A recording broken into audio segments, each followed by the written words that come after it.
Demi cintamu ya Allah pada Muhammad nabimu, ampunilah dosaku, wujudkan harapanku.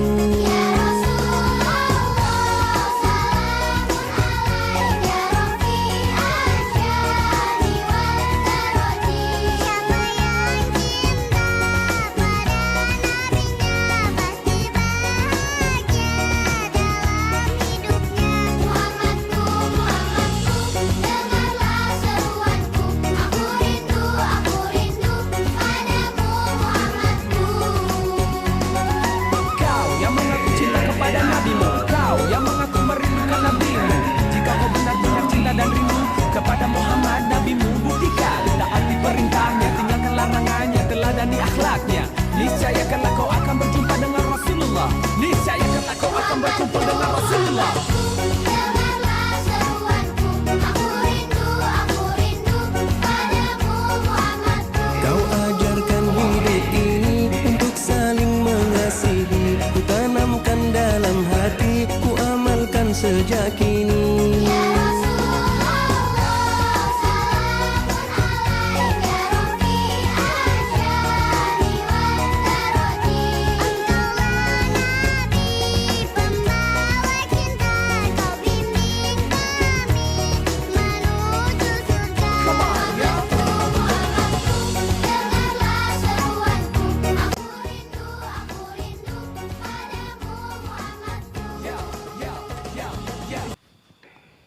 Assalamualaikum warahmatullahi wabarakatuh.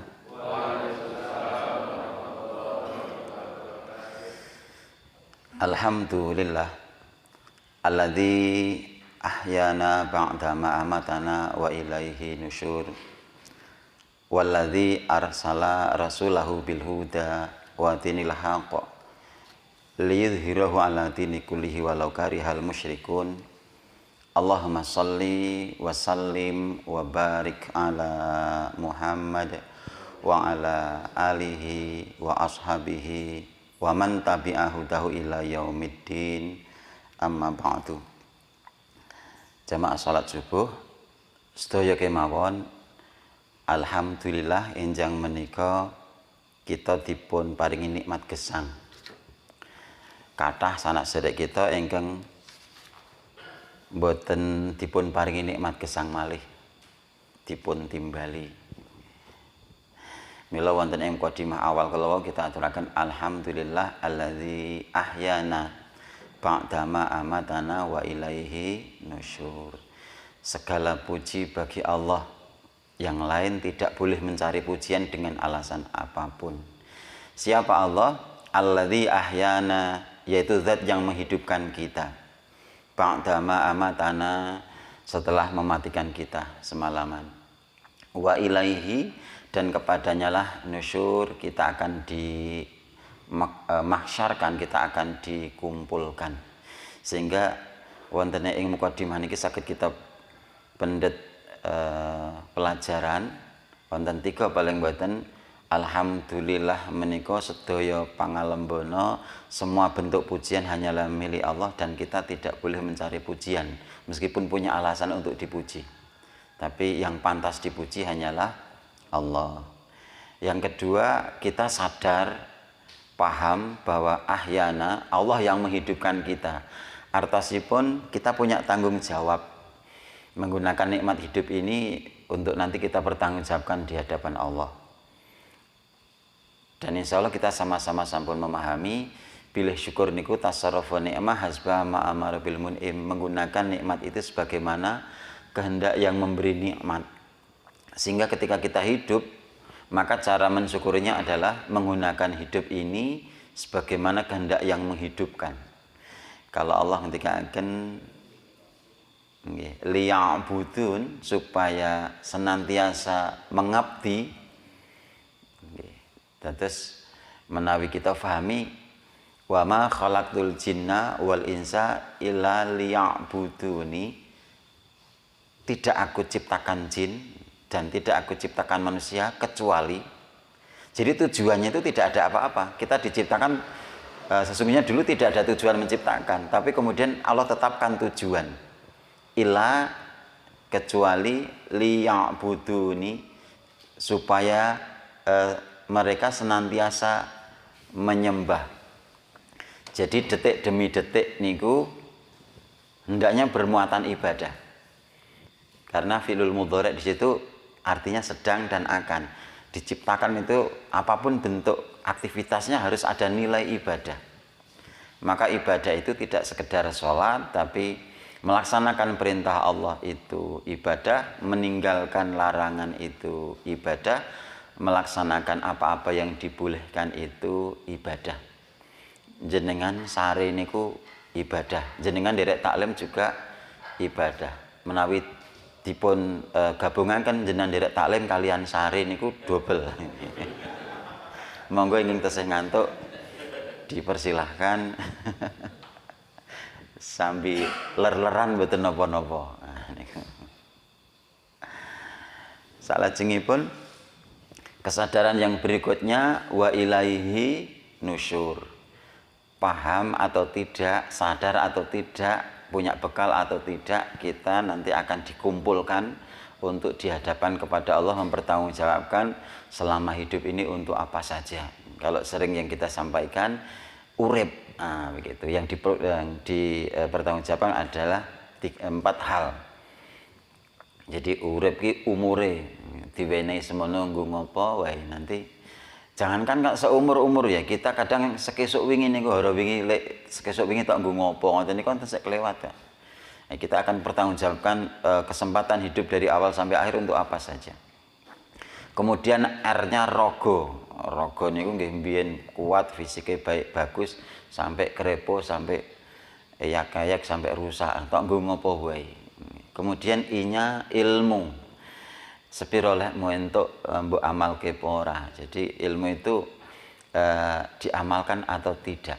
Kemudian yang terakhir bene bondo, kau ngendi mbok nggo ngopo, min aina limadha. Jadi ada 2 pertanyaan khusus untuk harta kita. Dari mana?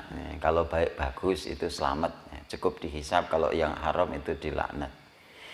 Kemudian untuk apa? Tidak sekedar baik bagus, tapi untuk apa? Karena ada yang carinya baik-baik tapi penggunaannya tidak baik. Ada yang mencarinya tidak baik, penggunaannya juga tidak baik. Tapi jarang yang mencarinya tidak baik digunakan untuk kebaikan itu arang-arang. Ini nggih wonten. Sederek kita sik mlebet penjara dek wonten.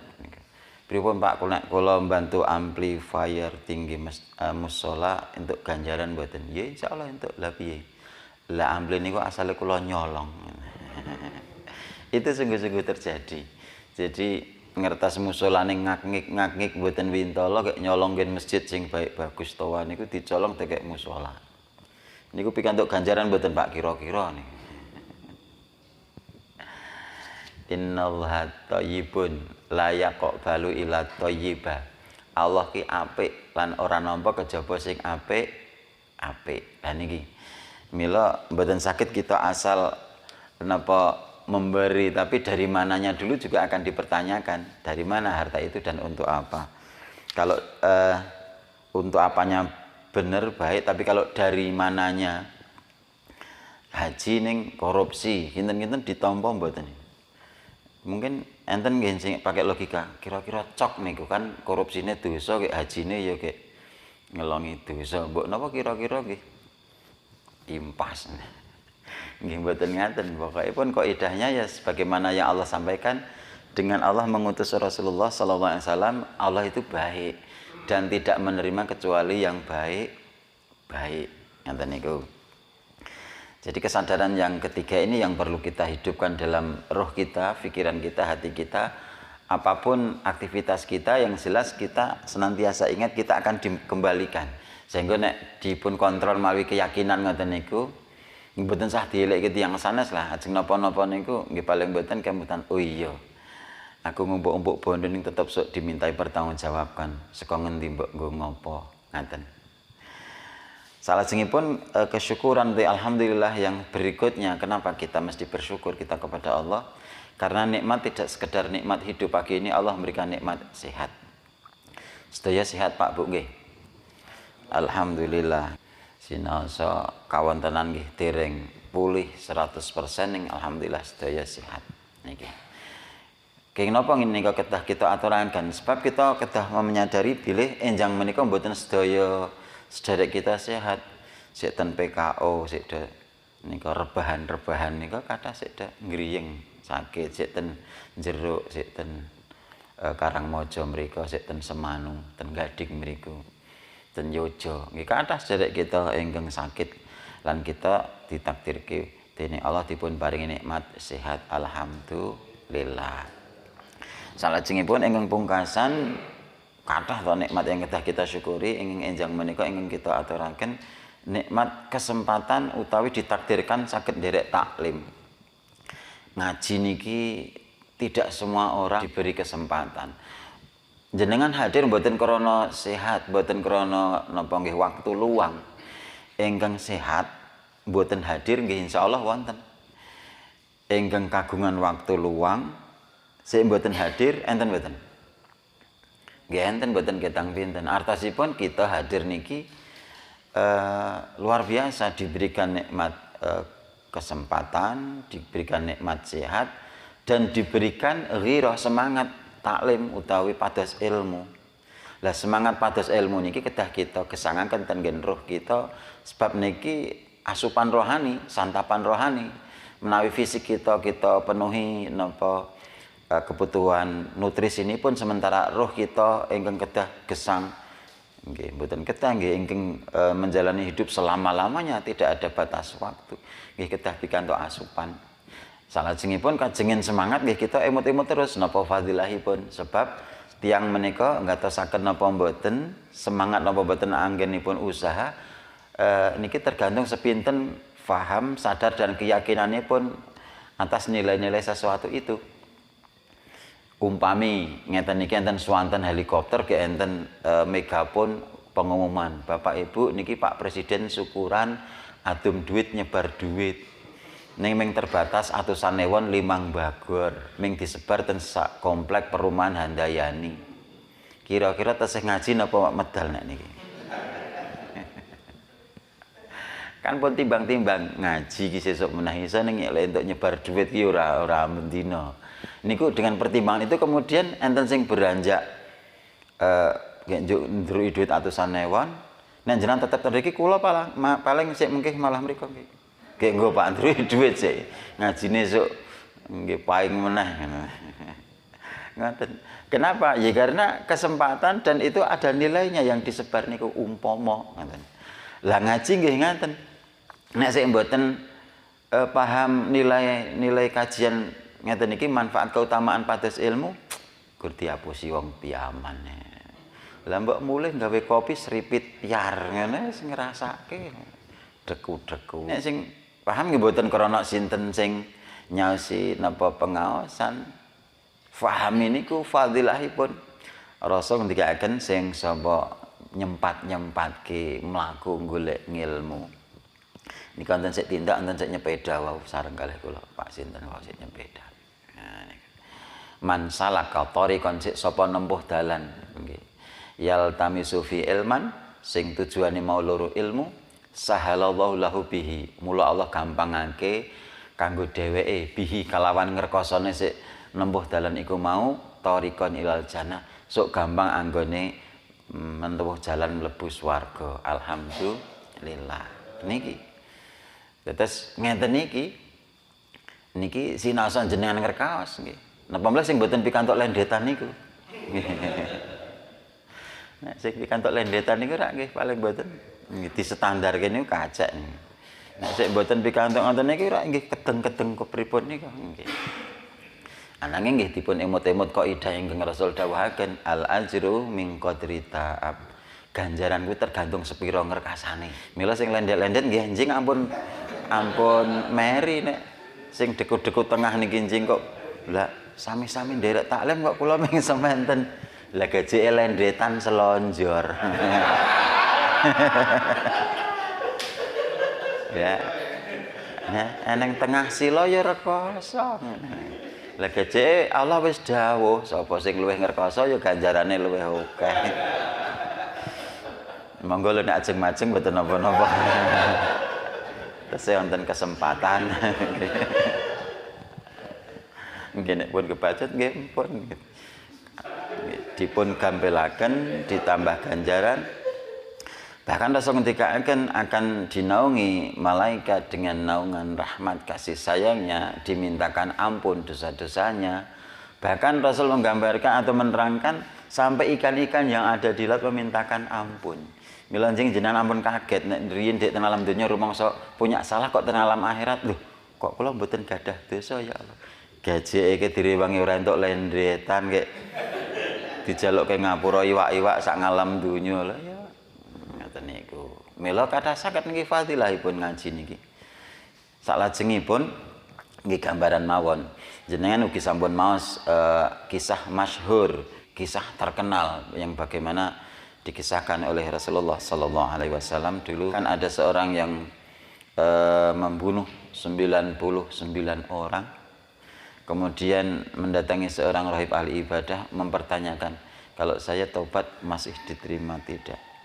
Saya sudah membunuh 99. Jangankan kok sampai 99, membunuh satu orang itu sama dengan dosanya membunuh makhluk hidup, atau maka sudah barang tentu tidak akan diterima. Nah, kemudian sekalian dibunuh orang itu, kemudian genaplah 100.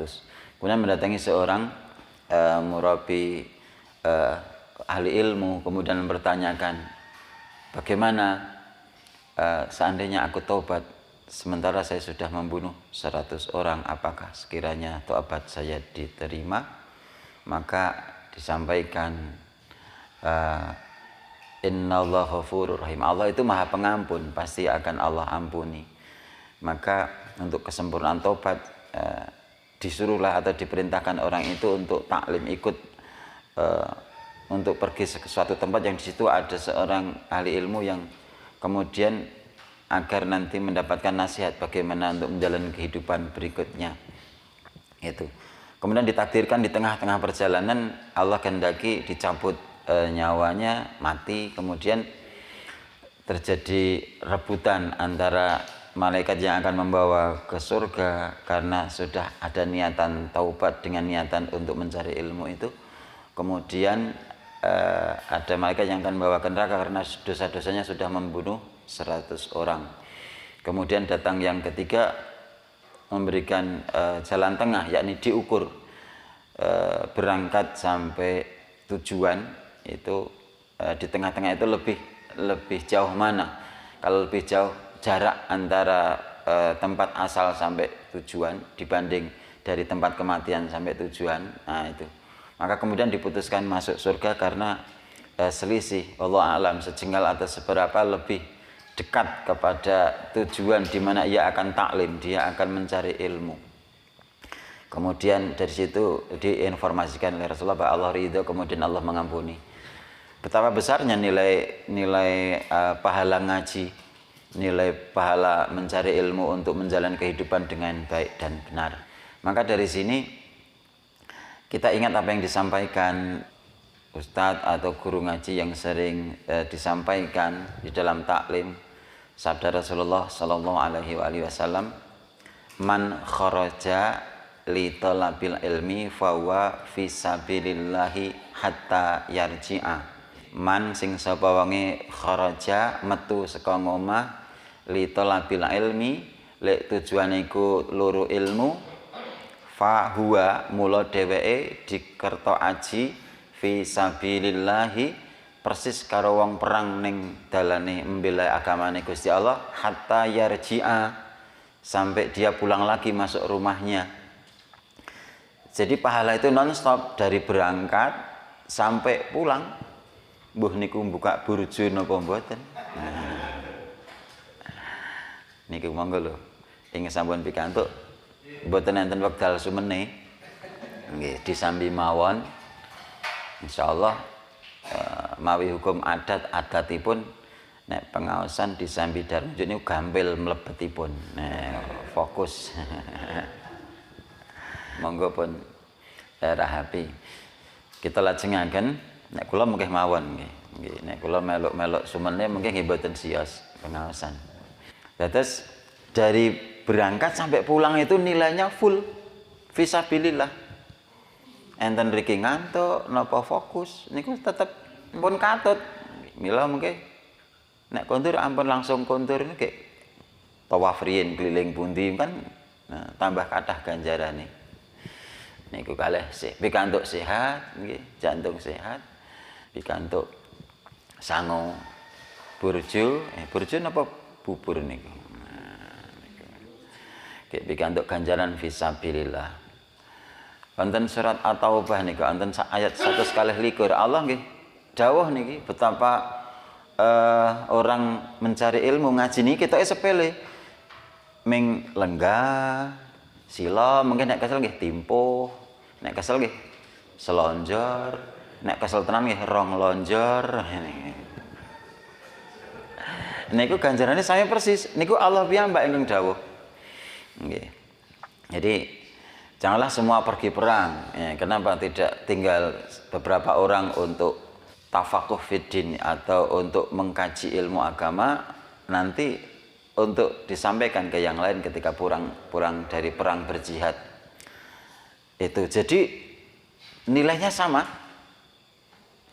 Jenengan ngangkat samurai kemudian babat-babatan enten ngen medan perang sampai beblak-beblak. Kayak dereng kantenan kondur niku kayak wutuh nggih enten sing kelong kupinge enten sing nggih tergantung enten niku ditakdirke atas napa.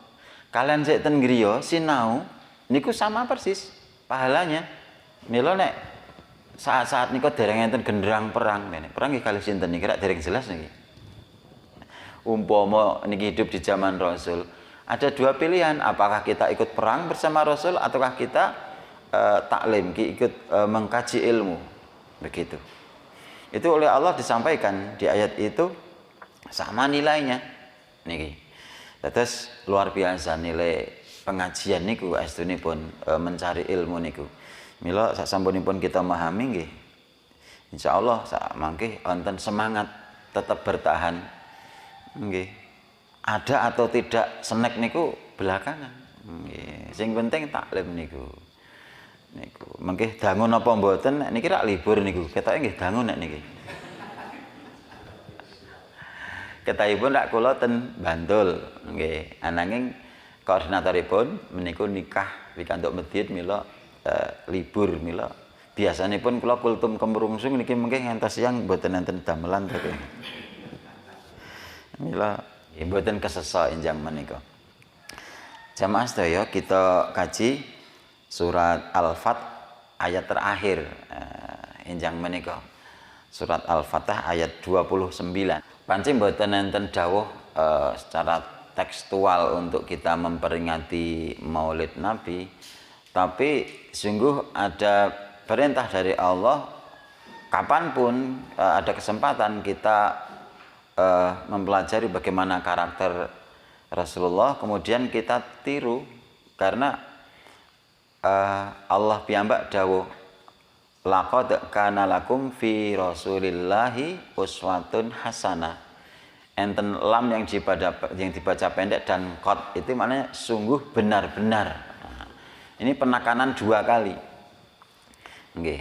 Ada pada diri Rasul itu contoh yang paling baik. Di sini sakit kita pendet piwucal, kita ini kedah mencontoh dalam kehidupan. Nah, pamilih kita asring maos syahadah, sumpah ya. Asyhadu, aku sumpah. Niki mawi, aku wis sumpah.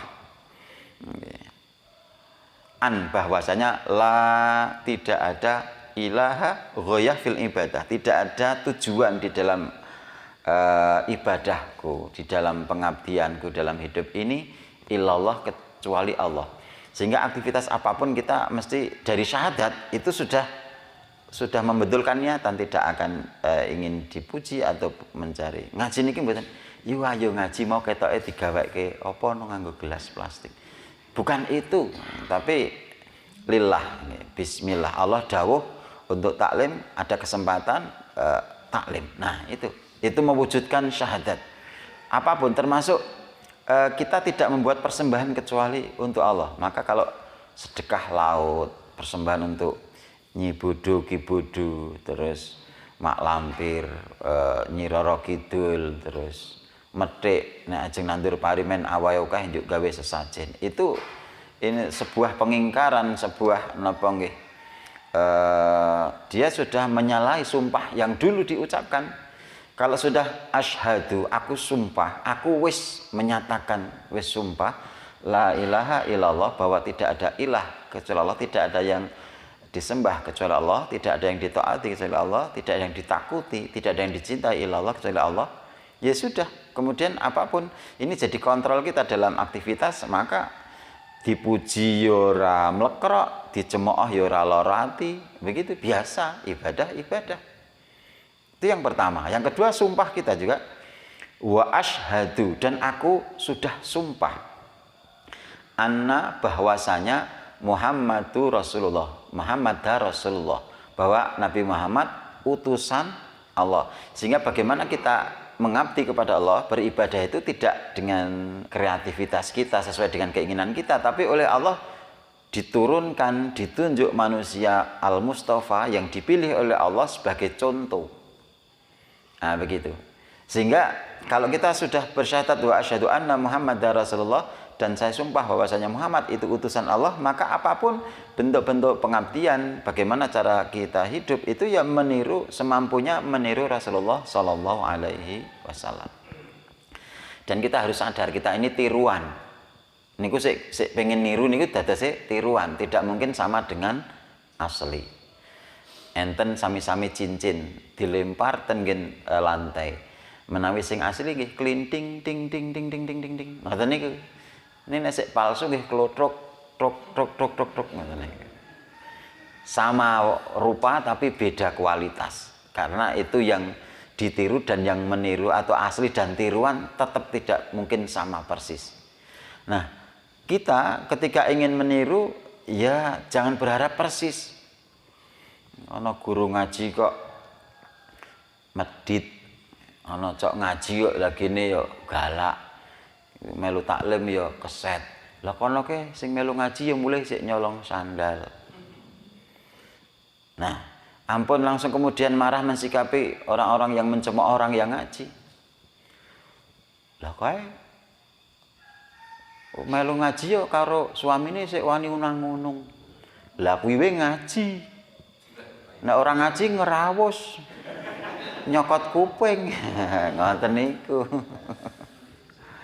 Lah kayak melu ngaji kok isik keset. Lah kuwi ngaji keset iki mendahna nek ora ngaji.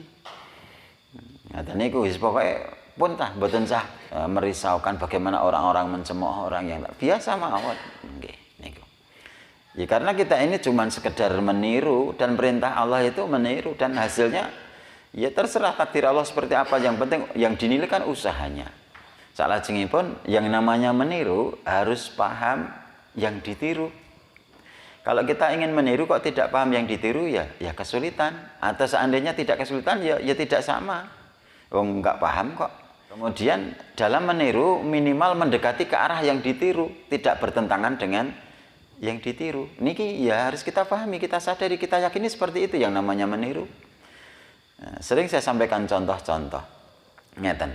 Kula gadah anak lanang-lanang, nggih lanang wedok enten nggih. Wedok lanang, wedok lanang, wedok gek lanang. Dadose lanange enten telu.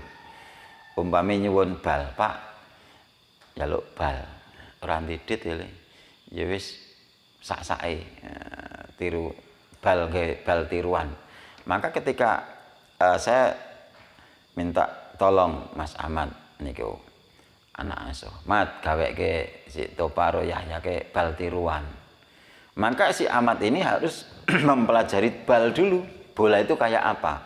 bunder, ulet, enteng. Punya 3 karakter. Maka kemudian niru. Oh, berarti golek apa sing iso digawe bunder, enteng, ulet. Laras-laras gedebok godhong pisang sing kering niku diserabuti, ditaleni rafia, direkayasa piye men agak bulet. Nah, itu jadilah bola tiruan. Ini amat itu ambil batako. Nah, niki ora cocok. Nggo Pak, niki bal. Lah apa kuwi? Batako, Pak. Niki malah awet nggih bal-balan putrane engko. Lah ya ora cocok no. Bal bunder batako balok. Bentuknya persegi atau balok seperti itu. Kemudian bal ki enteng, batako berat. Bal itu ulet, batako gampang ambyar. Napa milih sing regane murah. 2000 medun niku mesti. Nah, gampang ambyar gitu. Nggo bal-balan ya enggak nyaman. Sama ketika kita ingin meniru Rasul, dawuhe harus meniru, ya mempelajari seperti apa karakternya. Tidak mungkin kita akan bisa meniru kalau kita tidak paham yang ditiru seperti apa, begitu. Nah, kalau kita mempelajari kan kesulitan. Rasul zaman dulu sudah 1400 tahun lebih. Iya kan, dengan riwayat dan Allah juga menyampaikan informasi seperti apa.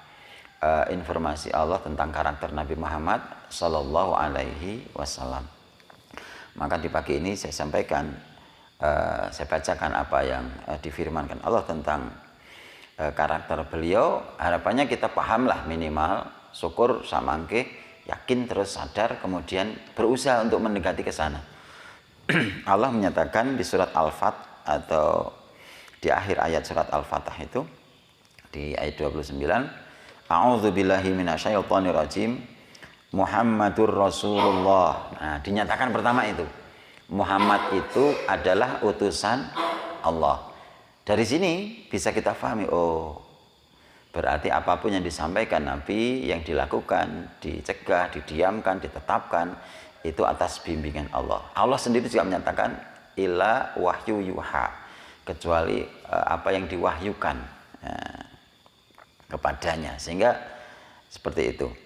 Berikutnya waladzina ma'ahu, dan orang-orang yang bersamanya atau pengikutnya Nabi Muhammad Rasulullah itu asyidda'u 'alal kuffar. Nah ini keras, tegas terhadap kufar, orang-orang kafir yang memusuhi Islam. Sehingga ya tidak pas kalau umat Islam justru bergandengan dengan orang kafir memusuhi Islam yang lain. Mestinya ini kurang pas. Karena ciri khasnya yang Allah yang Maha Benar menyampaikan bagaimana karakter beliau yang mesti ditiru itu adalah asyidda'u 'alal kuffar. Yang kedua, ruhama'u bainahum, saling sayang menyayangi, saling berkasih sayang di antara mereka. Jadi Rasulullah punya karakter sayang kepada sahabat, kepada umatnya. Dan banyak kisah-kisah bagaimana rasa sayang Rasul diwujudkan dengan nasihatnya, dengan doanya. Nah, seperti itu. Yang ini kemudian karakter ini mesti kita tiru. Bagaimana kita sayang, saling berkasih sayang dengan sesama muslim, dengan sesama mukmin. Kemudian berikutnya Allah menyampaikan tarahum ruka'an sujadan. Kamu lihat mereka itu rukuk sujud. Para mufasir, ahli tafsir memaknai ini sholat. Sehingga kalau mengikuti Rasulullah kok tidak sholat, ini ya lucu. Karena yang ditiru itu sholat, maka yang meniru mestinya juga sholat. Sehingga ketika orang pol-polan menyatakan keislamannya tapi dia kemudian tidak sholat, nah ini dipertanyakan. Kan utusannya menyampaikan pembedaan antara orang Islam sama orang kafir itu ya sholat itu. Baina rajuli wal kufri tarku sholati. Rasul ngendika bedane Islam karo kafir itu meninggalke sholat. Wa man tarakaha faqad kafar indallah. Sing sapa terang-terangan wani ninggalke sholat, dia sudah kafir di hadapan Allah. Meskipun KTP-ne Islam, di masyarakat Islam, di hadapan Pak Dugo Islam. Calon bojomu agamanya apa no? Islam Pak Dugo. Sholat ora buatan. Nah, niki di hadapan Pak Dugo tetap ditulis Islam, tapi apa yang disampaikan Allah lewat Rasulnya itu bukan, meskipun KTP-nya Islam. Nah itu karena Allah menyampaikan mereka itu bersama orang-orang yang mengikuti pengikut Nabi Muhammad itu ruka'an sujatan, dia rukuk, dia sujud. Dan catatan khusus sujud dan rukuk mereka, salat mereka tidak sekedar melaksanakan atau memenuhi kewajiban, akan tapi di sini oleh Allah digambarkan yabtaghuna fadlan minallahi wa ridwanan. Tidak sekedar salat, tapi ada beda yang betul-betul ingin mengikuti Rasul dan yang orang hanya sekedar biar tampak orang Islam, itu beda sekali. Bedanya ada pada rukaan sujadannya, pada sholatnya.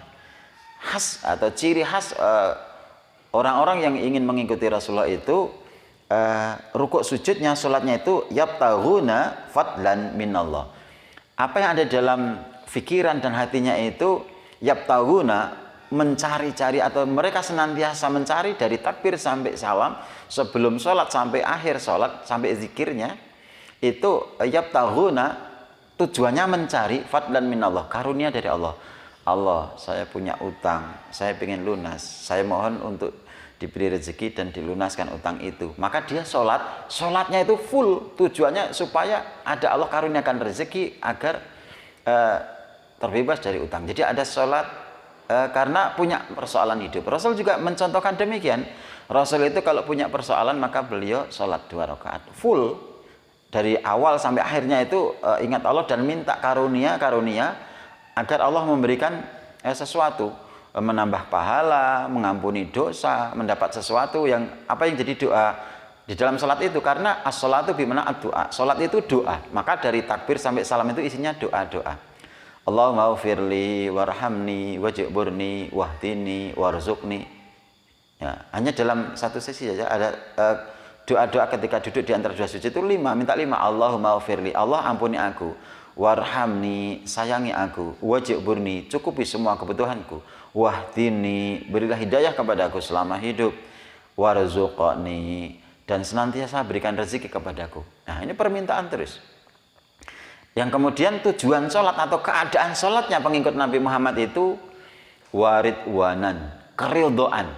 Jadi bagaimana dari wudhunya, perginya ke masjid, sholatnya, duduknya, menunggu sholatnya, zikirnya, sampai doanya, itu mencari ridwanan, mencari kepuasan Allah.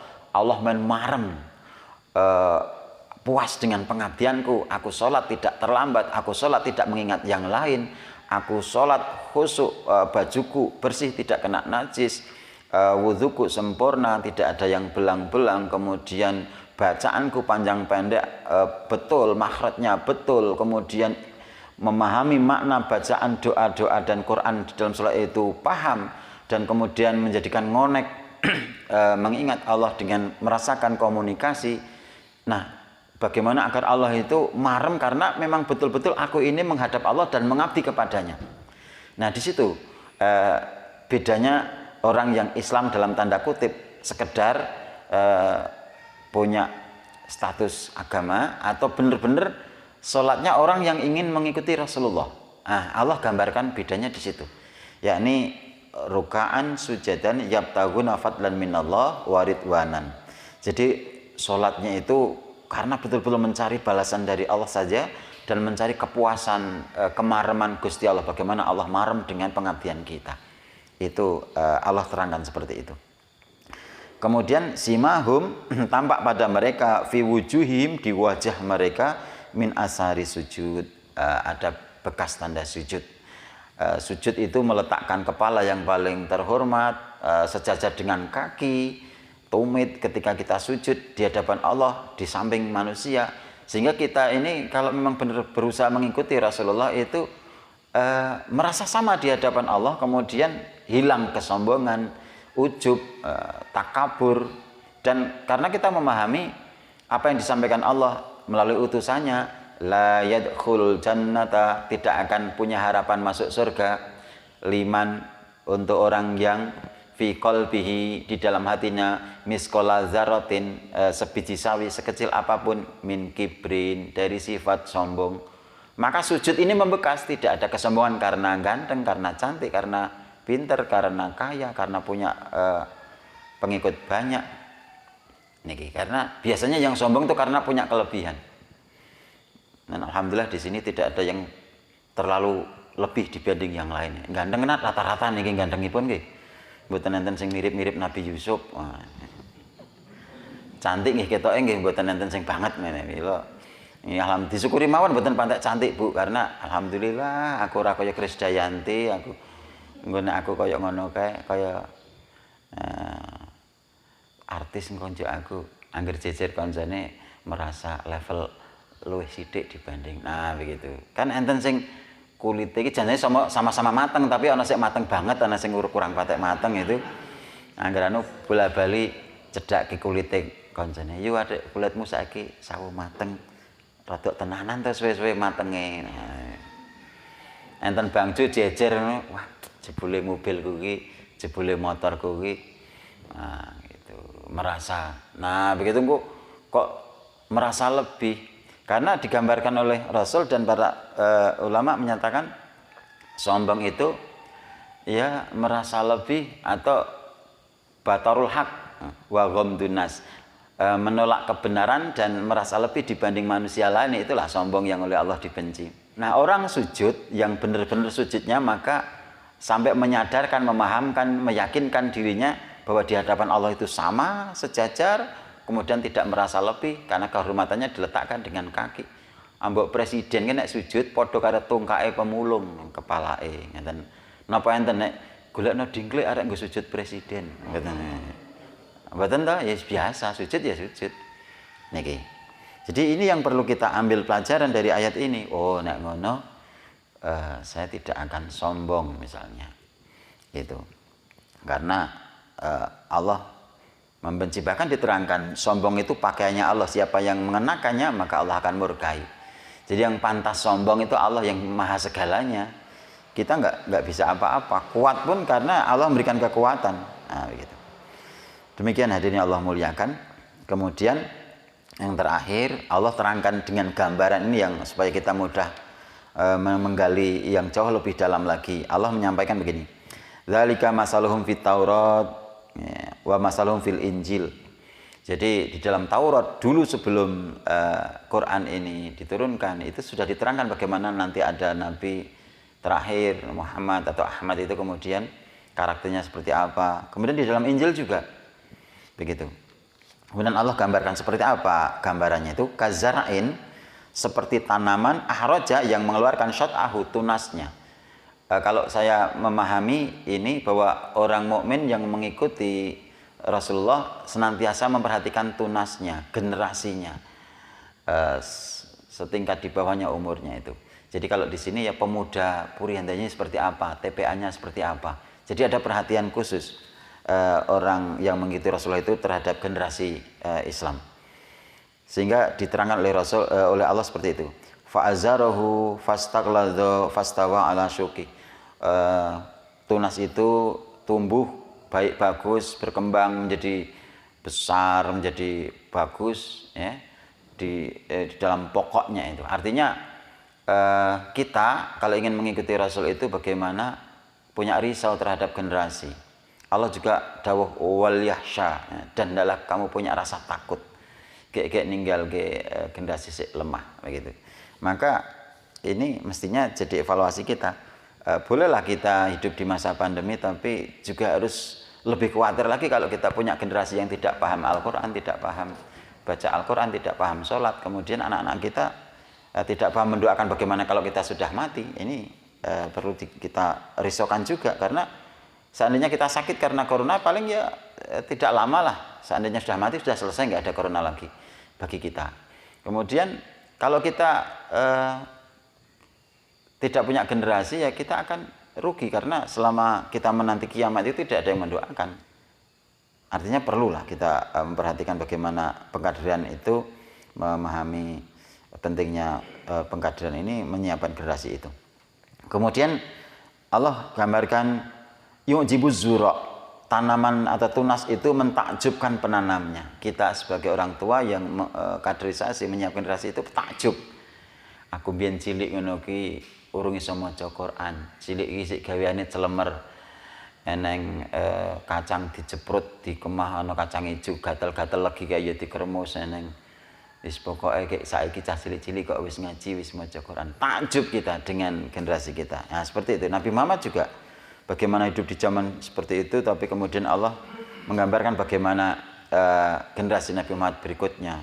Meskipun tidak ketemu tapi masih punya keyakinan terhadap Rasul dan seterusnya. Ini takjub.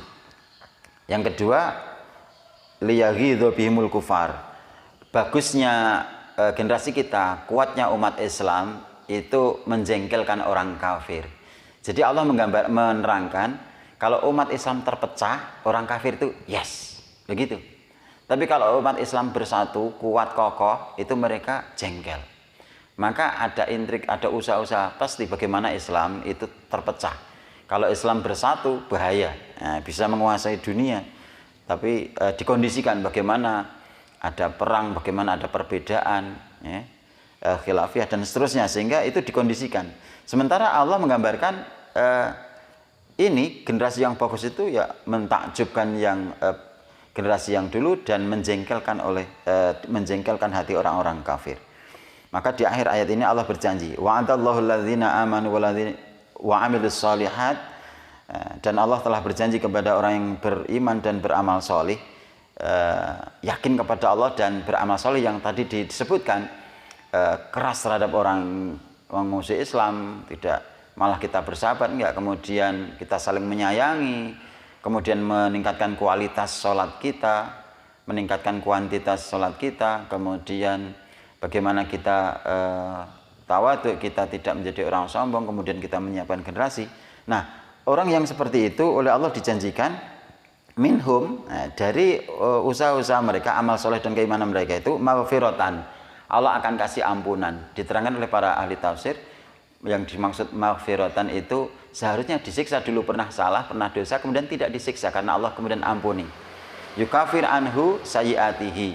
Jadi dibusek catatan kesalahannya itu dibusek. Biyen neng kantin waktu SMP cukup bakwan papat bayar loro. Nah, niku dicatat biyen ning gandeng ngaji direwangi rada awan kok ora bubar-bubar ta iki. Setip, seingkat-ingkat arek bolos mungkin buat disetip mboten wallahu alam gini.